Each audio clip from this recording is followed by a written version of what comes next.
Jadi di Indonesia memang yang namanya sholawat nariyah itu masyhur, sangat terkenal.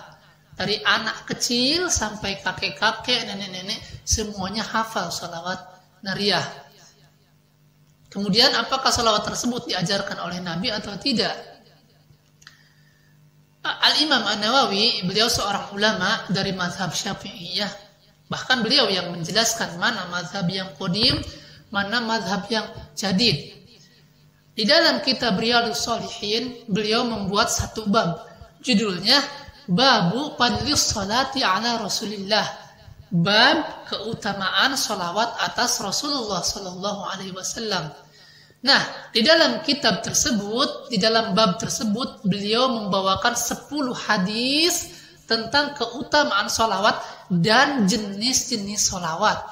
Tetapi tak satu pun dari hadis-hadis tersebut yang menyebutkan ada jenis sholawat yang namanya sholawat nariyah atau sholawat tibil qulub. Tidak ada.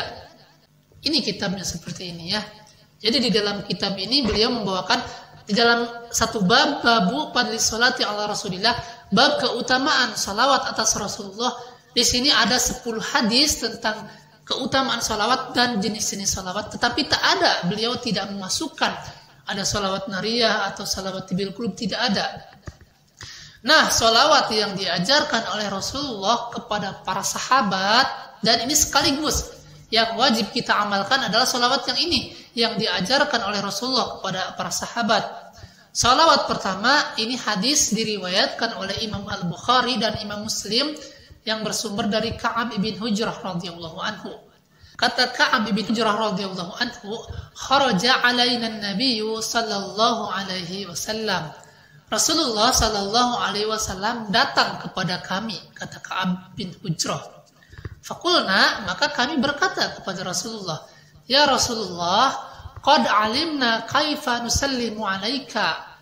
Ya Rasulullah, kami sudah tahu caranya mengucapkan salam kepadamu. Fa kaifa nusalli alaika? Kemudian bagaimana caranya kami mengucapkan salawat kepadamu? Perhatikan ini, Rasulullah mengajarkan kepada kaum muslimin, kepada umat Islam, caranya mengucapkan salawat. Ini yang diajarkan oleh Rasul. Kata Rasul, qulu, ucapkan oleh kalian, Allahumma salli ala Muhammad wa ala ali Muhammad, kama shalaita ala Ibrahim, innaka hamidun majid. Allahumma barik ala Muhammad wa ala ali Muhammad, innaka hamidun majid. Ini salawat yang diajarkan oleh Rasulullah kepada para sahabat. Ini hadis pertama. Kemudian salawat yang kedua ini diterangkan di dalam hadis yang diriwayatkan oleh Imam Muslim yang bersumber dari Abu Mas'ud Al-Badri radhiyallahu anhu.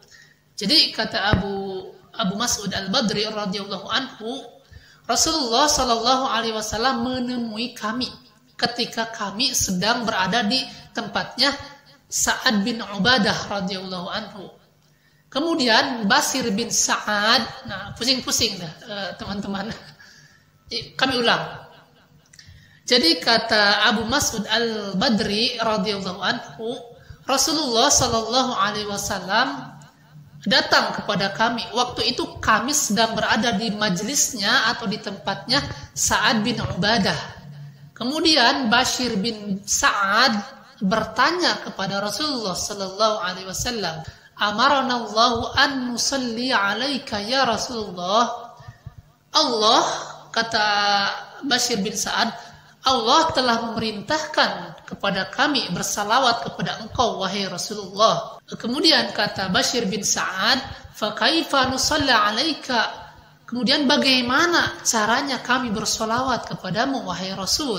Perhatikan ini juga pertanyaan para sahabat kepada Rasul. Ya Rasulullah, bagaimana caranya kami bersalawat kepadamu wahai Rasul? Fasakata Rasulullah sallallahu alaihi wasallam, kemudian Rasulullah terdiam.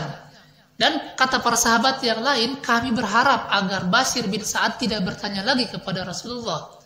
Summa qala Rasulullah sallallahu alaihi wasallam, kemudian Rasulullah sallallahu alaihi wasallam menjawab pertanyaan sahabat yang tadi. Ulu, ucapkan oleh kalian. Perhatikan ini wahai kaum muslimin. Ketika para sahabat tadi berkata, wahai Rasulullah, bukankah Allah telah memerintahkan kepada kami agar bersolawat kepadamu? Kemudian bagaimana caranya bersolawat kepadamu? Kata para sahabat. Kemudian kata Rasul sallallahu alaihi wasallam, "Qulu, ucapkan oleh kalian, Allahumma salli ala Muhammad wa ala ali Muhammad kama shallaita ala Ibrahim wa barik ala Muhammad wa ala ali Muhammad kama barakta ala ali Ibrahim innaka Hamidum Majid." Nah, ini lafaz salawat kedua yang Rasulullah ajarkan kepada para sahabat, ya, yang diterangkan dalam hadis yang diriwayatkan oleh Imam Muslim yang bersumber dari Abu Mas'ud Al-Badri radhiyallahu anhu, ya. Kemudian salawat yang ketiga ini diterangkan juga di dalam hadis yang diriwayatkan oleh Imam Al-Bukhari dan Imam Muslim yang bersumber dari Abu Humaid As-Sa'idi radhiyallahu anhu. Jadi kata Abu Humaid As-Sa'idi radhiyallahu anhu, "Ya Rasulullah, kaifa nusalli 'alaika?"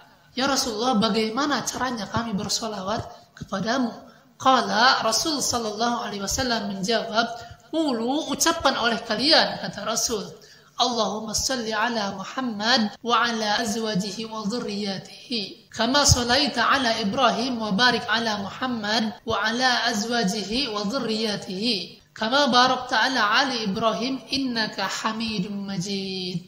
Nah, jadi buat penanya dan kepada kaum muslimin pada umumnya, jadi sebaiknya kita amalkan sholawat yang Rasul ajarkan kepada para sahabat. Yang Rasul ajarkan saja ini ada beberapa jenis sholawat, ya belum tentu kita hafal semua. Terus bagaimana kita disibukkan dengan sholawat-sholawat yang lain yang Rasulullah tidak pernah mengajarkan, yang para sahabat tidak pernah mengajarkan.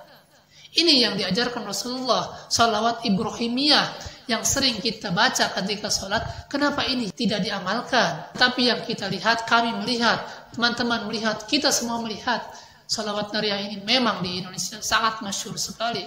Di mana-mana dikumandangkan sholawat nariyah. Sudah bosan dikumandangkan di majelis-majelis, dikumandangkan di tempat dangdutan, dibuat musik. Ada yang diiringi dengan rebana. Sudah bosan dengan rebana, diiringi dengan musik dangdut. Sudah bosan dengan musik dangdut, diiringi dengan musik dangdut koplo. Kemudian diiringi dengan musik macam-macam. Dan ini yang saya bicarakan adalah fakta. Fakta, antum bisa buka di media sekarang, cari sholawat nariyah dangdut, sholawat nariyah versi sholawat nariyah versi segala macam, itu ada semuanya. Diiringi dengan musik, diiringi dengan joget dan segala macam. Jadi rusaklah agama ini jika beramal tidak mengikuti dalil. Agama itu berdiri di atas dalil. Ketika seorang ingin mengamalkan suatu amalan, kemudian amalan tersebut tidak ada dalil, tidak ada hujah, baik di dalam Al-Quran, di dalam hadis, kemudian dia mengarang-arang, dia lakukan, maka seperti itu hasilnya. Rusak semua agama, ya. Nah, jadi sekali lagi kami tegaskan bahwa kita orang Islam mengamalkan apa yang Rasulullah Sallallahu Alaihi Wasallam ajarkan. Ketika kita mengamalkan suatu amalan yang Rasul tidak ajarkan, itu tertolak, artinya tidak akan mendapatkan pahala, ya. Man amila amalan laisa alaihi amruna fahuwa raddun. Nah, mungkin seperti itu.